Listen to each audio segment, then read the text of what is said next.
नमस्कार, स्वागत है आप सभी का वाईबीएन बिहार झारखंड में। मैं हूं आपके साथ मुदिता त्रिपाठी।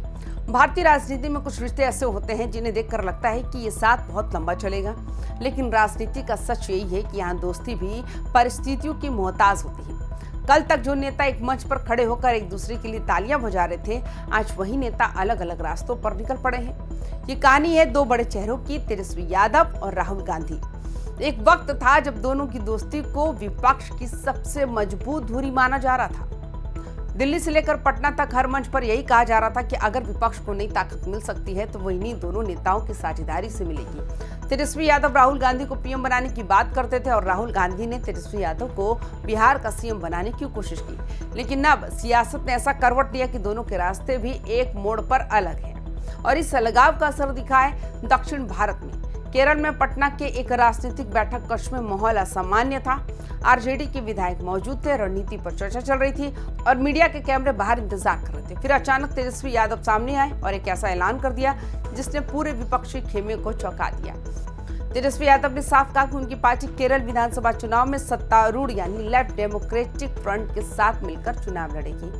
अब ये बयान सिर्फ एक चुनावी घोषणा नहीं था, क्योंकि केरल में एलडीएफ का सीधा मुकाबला जिस गठबंधन से होता है वो है यूनाइटेड डेमोक्रेटिक फ्रंट और इस गठबंधन की अगुवाई करती है इंडियन नेशनल कांग्रेस। यानी जिस पार्टी के साथ बिहार में आरजेडी की दोस्ती है, उसी पार्टी के खिलाफ तेजस्वी यादव अब केरल में चुनाव लड़ने जा रहे हैं। यही से शुरू हुआ सियासत का सबसे बड़ा सवाल, क्या तेजस्वी और राहुल की राजनीतिक दोस्ती खत्म हो चुकी है? बिहार में आरजेडी और कांग्रेस लंबे समय से सहयोगी रहे हैं। महागठबंधन की राजनीति में दोनों दल एक दूसरे के साथ चुनाव लड़ते रहे हैं, लेकिन जब तेजस्वी यादव ने केरल में एलडीएफ के साथ जाने का फैसला किया तो सिर्फ एक रणनीतिक फैसला नहीं था, ये एक राजनीतिक संदेश था। संदेश ये कि अब तेजस्वी यादव अपनी राजनीति को सिर्फ बिहार तक सीमित नहीं रखना चाहते और अगर इसके लिए उन्हें कांग्रेस के खिलाफ भी मैदान में उतरना पड़े तो वे उनसे पीछे नहीं हटेंगे। दिल्ली के राजनीतिक गलियारों में ये खबर जैसे ही पहुंची वैसे ही हलचल बढ़ गई, क्योंकि राहुल गांधी के लिए फैसला किसी झटके से कम नहीं था।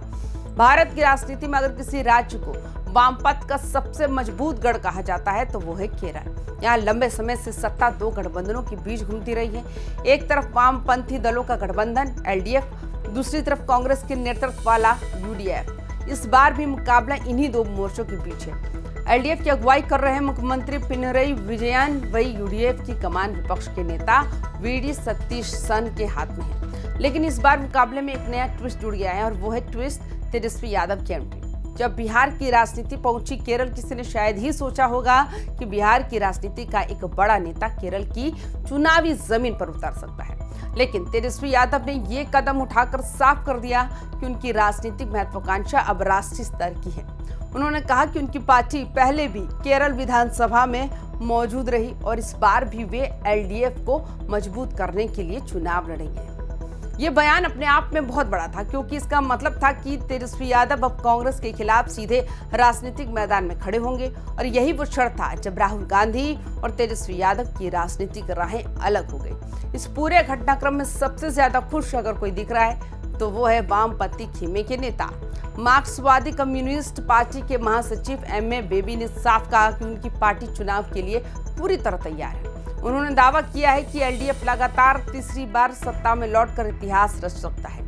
केरल की राजनीति में अब तक आमतौर पर सत्ता हर 5 साल में बदलती रही, लेकिन 2021 में एलडीएफ ने इस परंपरा को तोड़ दिया था और फिर से सरकार बनानी थी। अब अगर तीसरी बार भी एलडीएफ सत्ता में लौटता है तो ये केरल की राजनीति में एक नया रिकॉर्ड होगा और इस मिशन में तेजस्वी यादव की पार्टी भी हिस्सा बनने जा रही है। केरल में इस बार विधानसभा चुनाव 9 अप्रैल को होने जा रहे हैं। राज्य में कुल 140 विधानसभा सीटें हैं। 2021 के चुनाव में एलडीएफ ने शानदार प्रदर्शन करते हुए 99 सीटें जीती थी।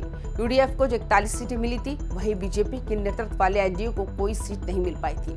हालांकि बीजेपी ने 2016 में पहली बार राज्य में एक सीट जीतकर अपनी उपस्थिति दर्ज कराई थी। इस बार मुकाबला फिर से त्रिकोणीय माना जा रहा है, एक तरफ एलडीएफ, दूसरी तरफ यूडीएफ और तीसरी तरफ एनडीए। लेकिन इस बार इस मुकाबले में सबसे बड़ा सवाल यही है कि तेजस्वी यादव का फैसला किसे फायदा पहुंचाएगा। राहुल गांधी के लिए केरल सिर्फ एक राज्य नहीं है, ये उनकी राजनीति का अहम केंद्र भी है। वे वायनाड से लोकसभा सांसद भी रह चुके हैं और केरल में कांग्रेस की मजबूत उपस्थिति रही है। ऐसे में अगर तेजस्वी यादव की पार्टी एलडीएफ के साथ मिलकर चुनाव लड़ती है तो कांग्रेस की वोट बैंक पर इसका असर पड़ सकता है। यानी राहुल गांधी के लिए चुनाव पहले से ज्यादा चुनौतीपूर्ण हो सकता है और यही वजह है कि कांग्रेस के अंदर इस फैसले को लेकर काफी चर्चा शुरू हो चुकी है। इस पूरे राजनीतिक नाटक को बीजेपी भी ध्यान से देख रही है। बीजेपी के लिए केरल हमेशा से एक मुस्लिम राज्य रहा है। पार्टी का वोट शेयर तो बड़ा है, लेकिन ये वोट अभी तक सीटों में तब्दील नहीं हो पाया। लेकिन 2024 के लोकसभा चुनाव में एक बड़ी घटना हुई। त्रिशूर सीट से अभिनेता और नेता सुरेश गोपी ने जीत हासिल की। इस जीत ने बीजेपी को नई उम्मीद दी है। अब पार्टी मान रही है अगर विपक्षी वोट बढ़ते हैं तो केरल में बीजेपी की स्थिति पहले से बेहतर हो सकती है। तेजस्वी यादव के इस फैसले ने एक बात साफ कर दी है कि अब भारतीय राजनीति में गठबंधन स्थायी नहीं रहे। आज जो साथ है वे कल विरोधी भी बन सकते हैं। बिहार में कांग्रेस और आरजेडी एक साथ चुनाव लड़ते हैं, लेकिन केरल में वही दोनों दल एक दूसरे के खिलाफ मैदान में होंगे। ये राजनीति की वही जटिलता है जो भारतीय लोकतंत्र को दिलचस्प बनाती है। कुछ साल पहले जब तेजस्वी यादव और राहुल गांधी एक मंच पर साथ दिखाई दिए थे तो ऐसा लगता था कि विपक्ष को नई दिशा मिल गई है, लेकिन अब तस्वीर बदल चुकी है। राजनीति की राहों ने दोनों नेताओं को अलग अलग मोड़ों पर खड़ा कर दिया।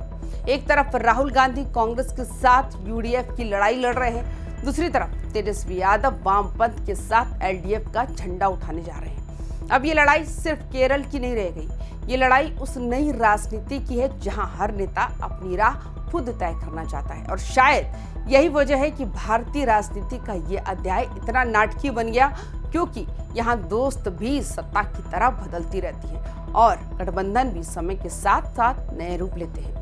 अब सबकी नजरें केरल के चुनाव पर टिकी है, क्योंकि वहां सिर्फ सरकार नहीं बनेगी, वहां तय होगा कि विपक्ष की राजनीति का अगला अध्याय किस दिशा में जाएगा। बाकी तमाम खबरों के लिए YBN बिहार झारखंड के साथ बने रहें। नमस्कार।